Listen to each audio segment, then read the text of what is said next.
Dori might be one of the most underrated characters in Genshin. She's often listed as one of the worst, alongside others like Xinyan or Kaveh, and most people never even give her a second look. After all, who needs another Electro healer when you already have Kuki? And of course, it doesn't help that her looks and personality put a lot of people off. I was somewhat guilty of this too. Until one day, almost as a joke, I brought my unleveled Dori to a domain in co-op. I was not prepared. She surprised me so much that I dropped whatever I was planning and built her straight away. As a 4-star, she might never be a top tier character, but she's been far more useful in far more teams than I would have ever expected. Dori is a merchant we meet in the first act of the Sumeru Archon quest. I actually loved her color scheme and thought her design was cute in its own unique way, but not one of those that had me instantly in love. Her appearance tends to divide opinions. Some cannot stand her or her genie companion, while others absolutely love them. There was some controversy around her release, mostly on Twitter, which even led to some unhinged people sending literal death threats to her voice actor. I think it's best we let Twitter folks take sides on that one. In terms of personality, unfortunately, I found her pretty annoying. In the Archon quest, her only real characterization is that she's obsessed with money and is a bit of a scam artist. That's about as deep as it gets in all of her quest appearances. She's one of those characters whose backstory gets no exploration at all, and who can feel disappointingly shallow as a result. Her obsession with Mora is explained in her lore, which is actually pretty tragic. She grew up hand in hand with her older sister in a poor household. Her sister caught an illness, and while there was a cure, the herbs required were rare and expensive, so they could not afford to save her. This loss led to her obsession with Mora and her hidden desire to help people. It's a bit odd how deep the latter impulse is buried, and how little thought she seems to give to inequality. But either way, her backstory gets no exploration at all on screen, and it remains hidden in her character story pages, which few will ever read. Instead, she mostly acts as an obstacle to our goals or as a mildly annoying background character. One point I find kinda interesting is that her age is really ambiguous, and I've seen a lot of people argue over whether she's a child, a teen, or an adult. To me, she comes across as an eccentric old lady who's just tiny rather than an actual child, and I think I prefer that image. That would make her the only tiny character who's not a child, or at least very childlike. She was released as a playable character in the second half of 3.0 on rerun banners for Ganyu and Kokomi, so I happily skipped her entirely. A few months later, she was available for free as part of the Fabulous Fungus Frenzy event, so I got my first story in version 3.2. She's been on a fair few banners that I've pulled on in the couple of years since then, and while I do have all her constellations now, for a long while I only had her at C0. Before we get to how she surprised me, let's take a look at her kit. Dori is an Electro Claymore user, and she has some of the weirdest normal attacks in the game. She rarely wields her weapon herself, and instead her genie companion swings it around for her. They're best skipped entirely, unless you have her C6 for some specific teams, which we'll get to shortly. Her skill is pretty basic. She pulls out a giant lamp and fires Electro at a nearby enemy. After it hits, 2 more sparks shoot out and hit more enemies with further Electro damage and restore energy to Dori via her 4th Ascension passive.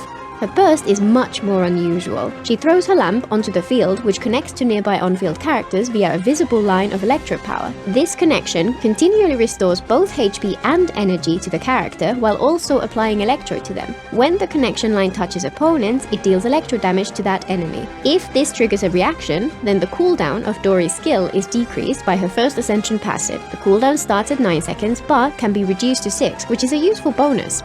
Dori's constellations are fairly decent, though far from game-breaking. Her C1 gives a second skill cast, my favorite type of constellation. Her C2 improves her burst. Whenever it heals a character, it will also fire an extra attack at a nearby enemy, causing damage and applying even more electro. Her C4 provides pretty decent buffs to the active character on field during her burst. Healing bonus if they're below 50% HP, or energy recharge if they're above 50% HP. Finally, her C6 provides a very short electro infusion to her normal attacks after using her skill, and adds team-wide healing for every normal attack hit while the infusion is active.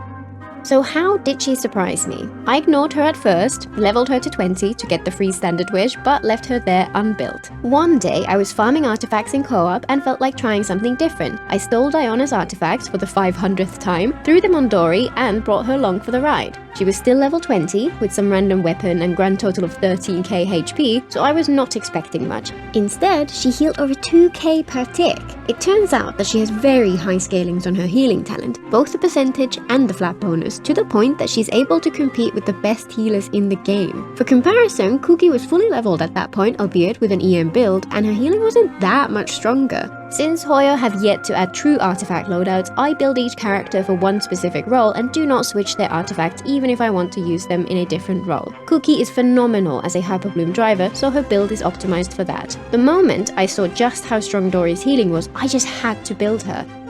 Dori has a few different options for her build. Since most of her kit is in her burst and it has a whopping 80 cost, she does have a reputation of needing a lot of ER, but in my experience this is overblown, likely due to her having so many different ways to refund her own energy. ER is still the first stat to build, but in my experience she only needs around 190 to 200 to be comfortable even as an off-fielder, though that may vary a lot depending on team. Her healing scales off her HP, so a full healer build would focus on that. However, because the scaling of her healing is so strong, I've found that a full HP build is unnecessary. Instead, I've actually ended up giving her an EM focused build since that means she provides some decent damage as a bonus. I personally gave her the mailed flower since that was a free event weapon which provides a ton of EM, but aside from that, Dori has a fair few decent options. The ER claymores are usually the first choice. Favonius makes her an even better battery, Sacrificial provides extra electro particles and extra electro application, while the Inazuma and Sumeru craftables are also pretty good options. If you do want an EM build and lack the mailed flower, the 3-star Bloodstained Greatsword is a fantastic option for her since it has such a high EM stat. The Rain Slasher is another similar option, while the rare Makaira Aquamarine gives a decent party-wide attack buff.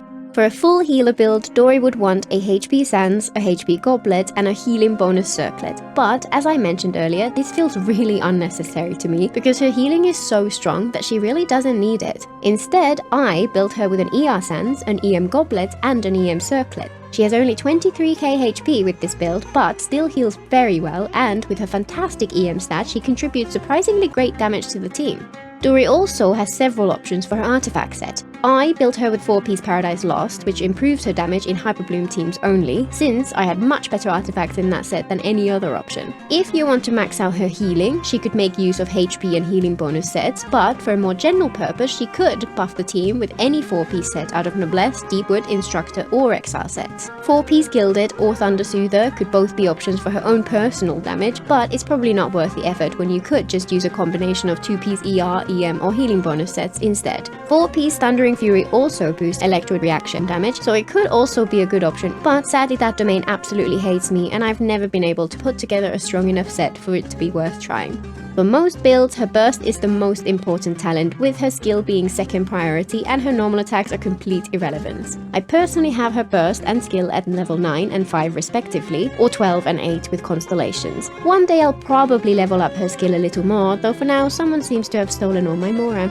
If you have her C6, Dori could also potentially work with a traditional DPS build which makes use of her Electro Infusion, though I've never tried it so I can't speak for whether it's effective or not. This build would focus on EM, Electro damage and crit stats, and as a result she'd benefit from any of the crit claymores. She'd likely want an EM or ER Sands, an Electro damage or EM Goblet, and a crit circlet. 4-piece Thundering Fury would arguably be the standout artifact set here. It reduces her skill cooldown whenever she triggers a reaction. Combined with her A1 passive, this leads to her having almost full uptime on her Electro Infusion when used right. Though that said, if you're happy for her to be completely dependent on Furina, Dori could always use 4-piece Marechaussee due to her C6 team-wide healing. You'd still likely want to level her burst and skill, but in addition, you'd also need to level her normal attack since those would become pretty important for this playstyle.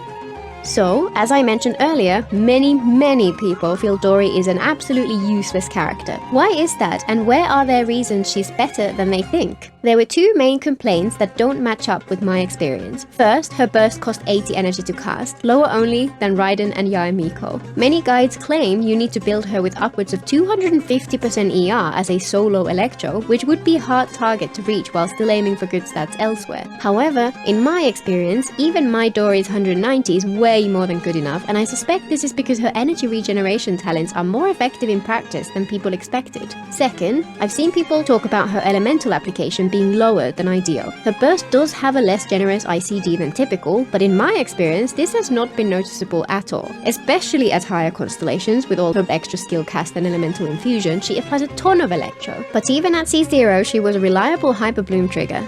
She does have some other flaws which are definitely worth considering though. For one, her healing and energy generation are tied to her burst. This is of course a common downside to many characters, but for healers especially it can be a pain. I do prefer skill-based healers where possible, but it's not a deal breaker for me. Her burst does have a very long cooldown, but it hasn't been that big a problem in rotations I've tried. For another, it can be tough to guide where her lamp is positioned when she throws it out, just like characters such as Sucrose or Venti. Plus, your connection to the lamp is severed if you walk too far away from it. Its range is slightly wider than the circle of Bennett's burst, but since you can't see it on field, it can be tough to keep track of in the heat of battle, and you do risk straying out of its area of effect. And also, the fact that her burst tether applies Electro to the active character could potentially be problematic. I personally haven't had issues with it, but could imagine it being annoying against certain enemies or in overloaded teams with Bennett, for example. But to combat these weaknesses, her healing is phenomenal, to the point where she's one of the strongest healers, even with reaction-focused build. Her utility as a battery is sorely underrated. She can make a big difference in energy-hungry teams, and both her healing and batterying are fantastic in co-op. And while some of her constellations are pretty decent, she's already good at C0.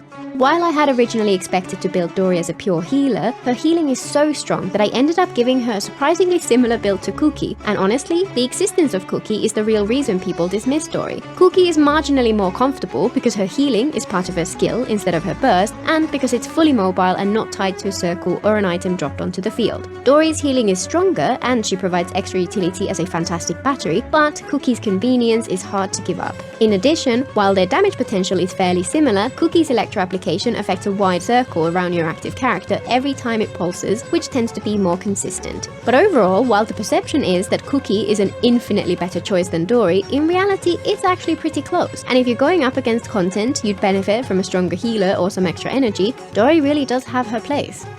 So what teams have I enjoyed her in? With the EM build, there's actually several different archetypes where she's been fantastic. She's way better than I had expected in Hyperbloom teams, for example. As long as you take the time to position her burst tether so that it touches all the blooms, she's an effective Hyperbloom trigger, and all her other benefits mean that she works well in a wide variety of teams, and this positioning quickly becomes second nature. For example, I enjoyed her with Nahida, Sucrose, and a Hydro character. The double EM buffs from Nahida and Sucrose result in fantastic damage, and Sucrose is a great driver. Without Nahida, the teams feel like they need a double Dendro. I've tried a bunch using Yaoya, Kole, Kirara, Baizu, Dendro Traveler, and even Kaveh. All work great as long as you have two of them plus any one Hydro character who can match the Dendro application. She can also be a good fit for Quickbloom teams, with a couple of Dendro characters plus a slow Hydro applier. One that worked particularly well was a Quipswap team with Tighnari, Furina, and Kirara. For Quickbloom, I generally reach for ones with Electro Driver, like Clorand or Sino, but I'll definitely be branching out to use more like this one in the future. Dori Hyperfridge is quite possibly the most chill team in all of Genshin. A Hyperfridge team is one with Hydro, Dendro, Electro, and Cryo. The Hydro and Dendro create blooms, which the Electro turns into Hyperblooms. Meanwhile, the Cryo freezes the enemies and extends the Hydro aura duration so that more blooms can happen. She wanders around the field, chilling out and looking at the frozen enemies, triggering Hyperblooms all the while. This is one of those teams where there are a ton of available options. You just need one character from Dendro, Hydro, and Cryo who can apply their element from off-field. Nahida is particularly valuable due to her EM buff, as is C6 Diona for the same reason, but pretty much half the characters or more from each of those elements are viable options in this team setup.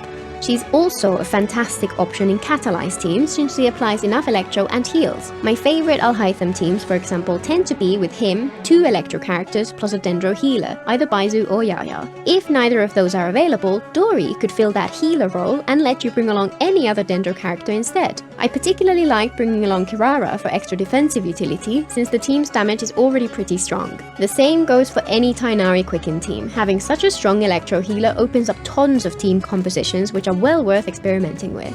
Dori is also a pretty decent option in Electrocharged teams, and if you have her C6, then she can be viable on-field driver, especially with Furina in the team. Dori with Furina, Fischl, and Kazuha is fun, and I'd imagine with the right level of investment, this would become a surprisingly competitive team.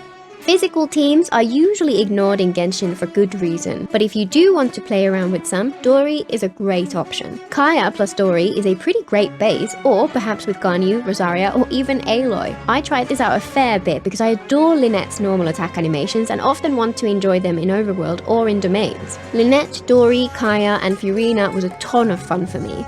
And finally, she could potentially work in overloaded teams with Chevreuse, though personally I've always found Chevy's healing to be strong enough to keep the team alive, so I would expect her to be less valuable here. Overall, I'd have to say that Dori's reputation is thoroughly undeserved. She has her downsides like any other character, but in my experience, their importance is overstated and her strengths are underrated at the same time. Her healing is so strong that she can keep an entire team alive even with a damage-focused build. Her energy regeneration makes teams feel much more comfortable, and her damage is pretty solid too. Even if she's not your first choice, you might find her much more useful than you think. And if you do like her, then you won't be disappointed. Until next time!